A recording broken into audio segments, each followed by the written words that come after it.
जय श्री कृष्ण दोस्तों, आपका स्वागत है मैं स्पिरिचुअल मन चैनल में, जहां हर कथा में छिपा है सनातन धर्म का गहरा सत्य और दिव्य रहस्य।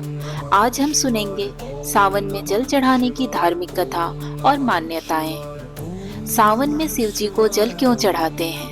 Why we offer water to Lord Shiva in Sawan? Scientific and spiritual reasons. चलिए डूबते हैं भक्ति, त्याग और सत्य की इस प्रेरक यात्रा में। सावन का महीना आते ही पूरा वातावरण शिवमय हो जाता है। मंदिरों में घंटियों की आवाज, कांवरियों के हर हर महादेव के जयकारे और शिवलिंग पर चढ़ता है पवित्र जल।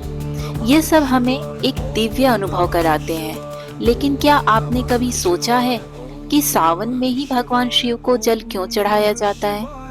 और क्यों इस महीने में लोग मांस, मछली आदि नहीं खाते? चलिए जानते हैं इसके पीछे की धार्मिक कहानियां और वैज्ञानिक कारण। सनातन धर्म की मान्यता है कि सृष्टि के संहारक भगवान शिव को नीलकंठ कहा जाता है, क्योंकि उन्होंने समुद्र मंथन के समय निकला हुआ विष अपने गले में धारण किया था। वह समय श्रावण मास का ही था। विष की तपन से भगवान शिव का शरीर जलने लगा था। तभी देवताओं और भक्तों ने उन्हें शांत करने के लिए उनके ऊपर गंगा जल चढ़ाना शुरू किया। तब से यह परंपरा चल पड़ी। कहते हैं सावन का प्रत्येक सोमवार भगवान शिव को अत्यंत प्रिय होता है।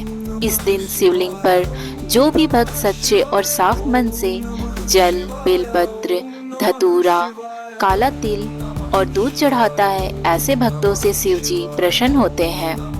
इससे भगवान शिव अपने भक्तों के सारे पापों को क्षमा कर देते हैं और मनोकामना पूर्ण करते हैं। कांवड़ यात्रा की शुरुआत कैसे हुई?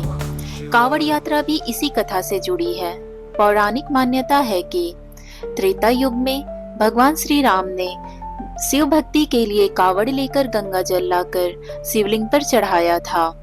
इसके बाद रावण ने भी शिव जी को प्रसन्न करने के लिए कैलाश से शिवलिंग लाने का प्रयास किया। यह सिलसिला धीरे धीरे एक धार्मिक परंपरा बन गई और आज करोड़ों कांवड़िए हर साल सावन में गंगा जल लेकर शिव धामों में जल अभिषेक करते हैं। क्या आपने कभी सोचा है कि कुछ लोग सावन में नॉनवेज क्यों नहीं खाते? इसके धार्मिक और वैज्ञानिक दोनों कारण हैं। तो पहले हम धार्मिक कारण को सुन लेते हैं। शास्त्रों के अनुसार सावन में भगवान शिव की उपासना करते समय शुद्ध और सात्विक जीवन का जीना आवश्यक होता है।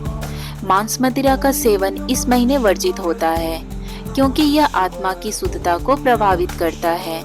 यह महीना तप, व्रत और संयम का प्रतीक माना जाता है। कुछ लोग कहेंगे कि एक महीना मांस, मछली या मदिरा का सेवन नहीं करने से क्या ही शुद्धता हो जाएगी, पर इसका वैज्ञानिक कारण भी है। तो जिनको ऐसा लगता है वे वैज्ञानिक कारण भी जान ले। सावन वर्षा ऋतु का महीना होता है। इस मौसम में नमी और गंदगी के कारण मांसाहारी खाद्य पदार्थ जल्दी खराब हो सकते हैं और पाचन तंत्र भी कमजोर होता है। मांसाहार से पेट की बीमारियां, संक्रमण और भोजन विषाक्तता के खतरे बढ़ जाते हैं। इसलिए आयुर्वेद भी इस महीने सात्विक भोजन को प्राथमिकता देता है, जैसे फल, हरी सब्जियां और अनाज। सनातन धर्म में कोई भी ऐसी परंपरा नहीं है जो सीधे सीधे अंधविश्वास को दर्शाता है। ये वैज्ञानिक कारणों से भी जुड़े होते हैं। तो सावन का महीना सिर्फ पूजा पाठ का समय नहीं, बल्कि एक आध्यात्मिक सफर है, जहां हम अपने शरीर और आत्मा को शुद्ध करते हैं। भगवान शिव को जल चढ़ाकर हम न सिर्फ उन्हें शांत करते हैं, बल्कि अपनी भीतर की ऊर्जा को भी संतुलित करते हैं। इसी में छिपा है सनातन धर्म का विज्ञान और भक्ति का अद्भुत संगम। हर हर महादेव। अगर आपको यह वीडियो पसंद आई हो तो लाइक करें, शेयर करें और कमेंट में ओम नमः शिवाय लिखना ना भूलें। और स्पिरिचुअल मन को सब्सक्राइब जरूर करें। जय भोलेनाथ।